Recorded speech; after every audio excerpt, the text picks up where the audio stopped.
em desenvolvimento humano, Aneida Fulsan. Bom dia, seja muito bem-vinda aqui ao Jornal da Cidade. Bom dia. Você que está aqui, você que mora nos Estados Unidos, mas que está no Brasil com uma agenda que trata sobre inclusão. Como é que está sendo esse trabalho? Você que é mãe atípica, né? E que traz todo um conhecimento relacionado também ao que a gente falou no bloco anterior, né? No Dia Nacional da Adoção. É um tema, o tema da inclusão, ele tem que ser falado todo dia, tem que ser compartilhado. Porque se tem muito a inclusão como trazer para si, né? Eu vou incluir essa criança numa sala de aula, numa escola, dentro da família. Mas a inclusão vai além disso. A inclusão mesmo que se realiza é quando você entende aquela criança, aquele indivíduo. E a gente vê muita dificuldade de se entender o autismo, né? Porque as dificuldades não estão bem no autismo, estão nas comorbidades.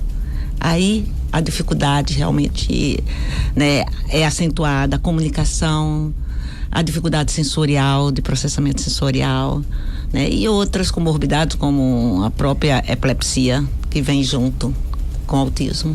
E você que é pesquisadora também, né, Aneida, vencedora aí do Prêmio Sebrae Mulher de Negócios 2025 na categoria Ciência e Tecnologia, uma das vozes mais influentes do desenvolvimento de ferramentas para o autismo no cenário internacional e está levando esse ciclo de palestras Capacitar para Incluir. Como é que está sendo esse trabalho de capacitação?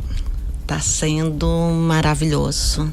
A gente vê nas famílias, nos profissionais, a fome de entender aquele indivíduo. A gente vê nas escolas profissionais que não conseguem entender aquela criança.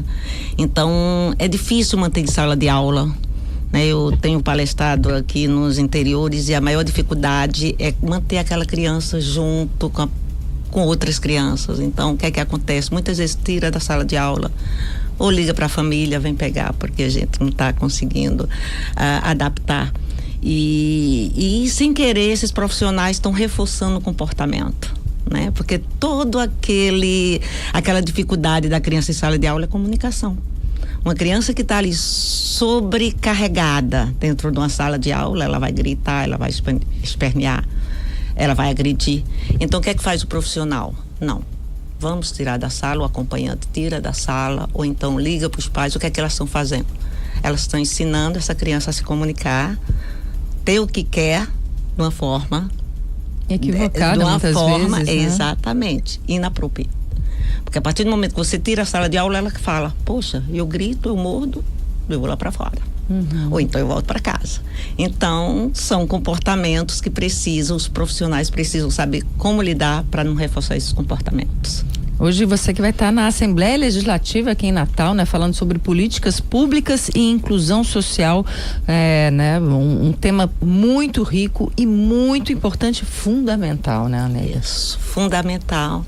Eu bato nessa tecla, gente, muita gente fala: pô, você está nos Estados Unidos, você está no coração da intervenção, né, principalmente a Califórnia, onde eu venho. A gente tem o CLA, que é o centro mundial de especialistas que lidam com autismo.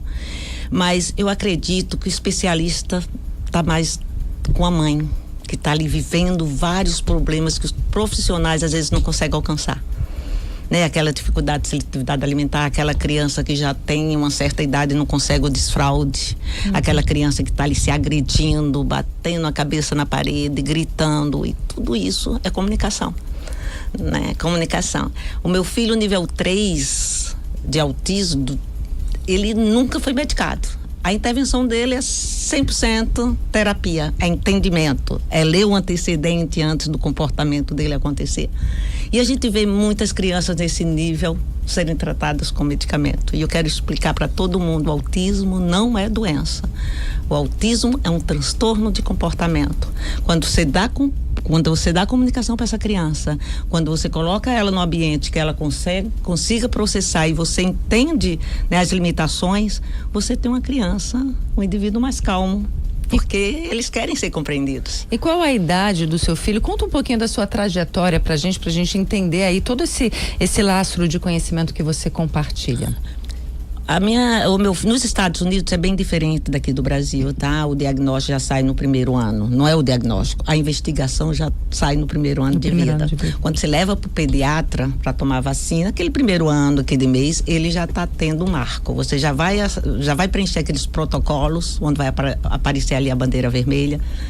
Sua criança olha quando você amamenta, que é a maior interação da criança. Sua criança é muito calada, ou chora, ou tem movimentos repetitivos, sua criança brinca apropriadamente. Uma criança típica, você vai dar ele vai interagir até com um chocalho. Uma criança que tem atrasos, ela já não vai, né? Quando ela tem autismo, porque o autismo você nasce com ele, você não desenvolve o autismo. Então ele já vai mostrando no decorrer desse primeiro ano alguns comprometimentos. Então aí vem o médico, toda a parte médica são interligadas com o governo. Então a gente tem esses dados assim bem precisos, inclusive na estatística nos Estados Unidos, a cada 37 crianças que nascem, uma tem autismo. E a gente vê isso, né, no mundo inteiro falando como se fosse global, mas não é. Esse levantamento é dentro dos Estados Unidos, tá? E em cima disso a gente consegue, com as políticas públicas, mais trabalho, né? A gente tem uma lei chamada IDEA, que é justamente toda criança especial, ela precisa de um tratamento acomodado e individualizado às necessidades desse indivíduo. Porque nunca são iguais. Uns têm um atraso maior na comunicação, outros se comunicam, mas não é uma comunicação, vamos dizer assim, funcional. Ou não consegue finalizar a frase, ou repete demais aquela palavra, aquele que vem. Então tem todo um contexto. Nível 3 é um nível mais avançado de comprometimento? Em 2013, no DSM-5, que é o diagnóstico, o Manual de Diagnóstico de Doenças Mentais. Apesar que o autismo não ser doença, ele está dentro desse diagnóstico. Eles mudaram a nomenclatura do autismo. Antigamente era o Asperger, que hoje é nível 1, é o nível 1, que é aquele autismo que hoje tem meu filho mais novo e meu filho mais velho, alto funcionamento. Você vê médicos, você vê cientista, você vê dentro, porque o prejuízo maior é na parte social. Então, essa nomenclatura ela foi mudada e vai mudar de novo, viu? Eu tô antecipando, daqui a alguns anos vai entrar o autismo profundo, né? Porque aí você entra com níveis de suporte. Nível 1 precisa de suporte, né, de uma forma social, de acomodação. O nível 2 já precisa de mais suporte, você já vê crianças mais sem linguagem funcional. E o nível 3, que é o caso do meu filho, ele precisa de suporte substancial. Esse nível, ele vai precisar de acompanhamento pro resto da vida. Você pode melhorar a qualidade de vida, mas é muito difícil você sair do nível 3, que às vezes a gente vê, meu filho tinha nível 3 e agora está no nível 1. Geralmente, às vezes, acontece com diagnósticos errôneos, porque é impossível você dar um nível de criança até 8 anos de idade. Porque ele pode mudar. Né? Uma criança, até as crianças típicas, ele pode ser caladinho no segundo ano e depois já começar. Então, é difícil apontar o nível, né, tão cedo. E que bom que você está vindo falar sobre isso, Aneida.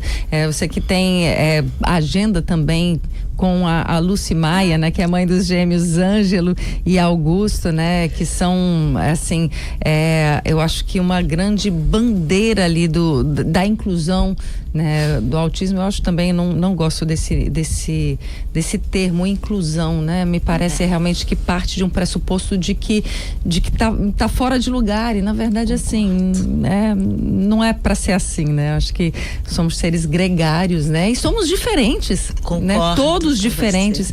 Imagina, né, eu vou discriminar, ou vou separar pela cor da pele, ou pelo sexo, ou pelo nível de necessidade, de suporte, né, no caso do autismo. Então, é algo que me sensibiliza muito. Então, queria que você falasse um pouquinho sobre a sua agenda, suas redes sociais também, para as pessoas acompanharem seu trabalho, né, tão relevante, tão importante. Os seus 3 filhos são adotivos? Não, do meu irmão, que ele estava falando. Sim, meu irmão tem 3 filhos Três adotivos. filhos adotivos? Ele adotou os 3. Uma menina que hoje já se formou em advocacia e está muito bem, já passou até na OAB, novinha. Olha. Aí tem o Davi também, que ele pegou o Davi até um pouquinho mais velho, não foi bebê, a menina foi bebê. E depois que ele tinha adotado esses 2, aí chamaram ele de novo, tem uma criança aqui que eu tenho certeza que aí ele foi, se apaixonou e adotou também. Então, hoje é o pai mais feliz do mundo com o resultado dessas crianças. Aneida, e sua passagem pelo Rio Grande do Norte, você é um dos estados do Brasil que você está fazendo esse trabalho? Eu sempre tiro, né? Eu já, em 2018, eu fiz um turnê com 8 estados, né? Incluiu até o Senado também, pra gente estar falando de política pública. E Rio Grande do Norte é minha casa. Ai, que linda! Então, eu sou muito acolhida aqui, o Sebrae, né? Eu sou empreendedora também, porque eu acho que empreender é vida, é você passar, e principalmente na causa que eu defendo. Sim. De todos os lados. Eu brigo por essa causa nos Estados Unidos, eu fui até a Suprema Corte para qualidade de vida melhor para crianças. Meu filho eu tirei da escola com 8 anos nos Estados Unidos, porque eu não via que a escola atendia as necessidades dele.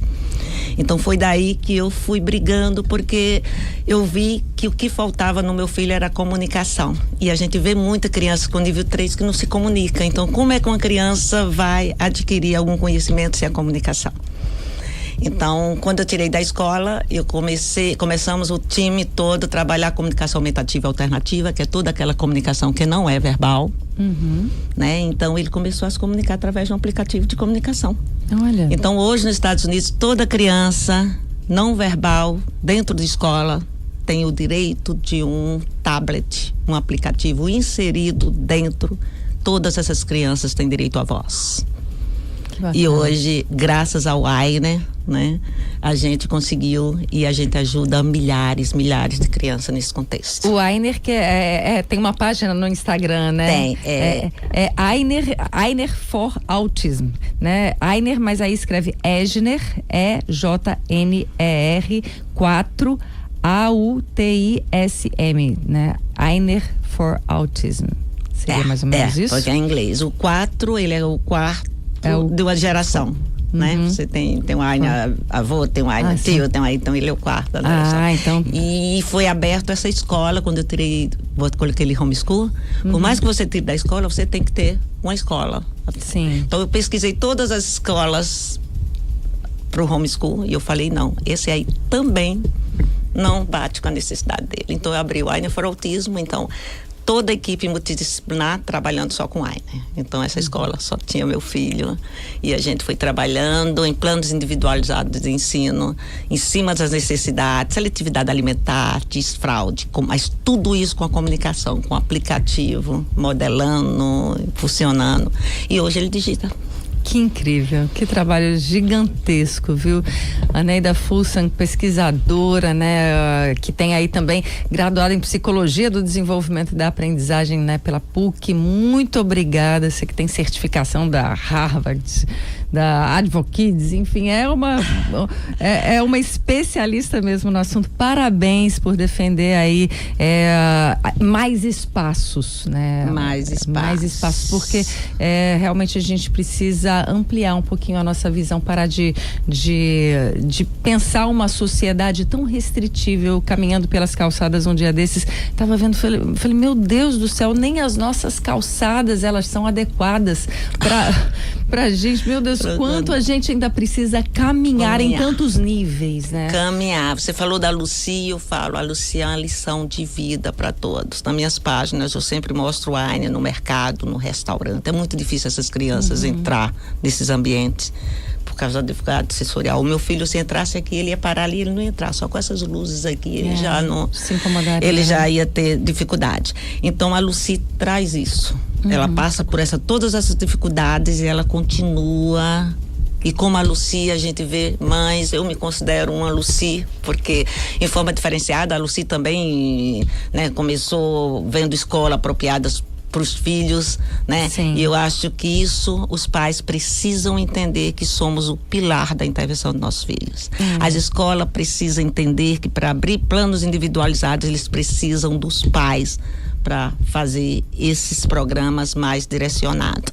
E outra pergunta que você perguntou bem rápido, estive em Açu. Um beijo para você, Virgínia, primeira-dama, Hamilton, secretário de Educação, todo esse suporte nesse trabalho lindo que a gente está fazendo em Açu. Eu quero dar um abraço também para a turma de Caicó. Um abraço para vocês, a Associação Arte do Aconchego está fazendo uma diferença, a PAI em Caicó está fazendo um trabalho gigantesco, eu estive visitando essas instituições e também palestrando. E aqui, né, eu tenho hoje, vou estar falando sobre políticas públicas junto com um time na Assembleia e também no Sebrae, com a Lucimaia, a gente vai, né, vamos comandar essa palestra mostrando, fortalecendo os pais, os professores, os profissionais, que todo esse trabalho precisa ser feito em colaboração. Isso, no Sebrae é depois de amanhã, às 8 da manhã, né, dia 27, aí foco em inovação, empreendedorismo, né, com a participação ali da querida Luci. Pois muito obrigada pela sua força, Aneida, que nos inspira tanto, né? Eu acho que é muito importante termos trabalhos como o seu. Parabéns, que a gente possa cada vez mais ampliar a nossa visão sobre o que importa para a sociedade. Não é sobre o caso de uma mãe, é sobre o caso de como uma sociedade lida com as diferenças. Isso é muito mais complexo.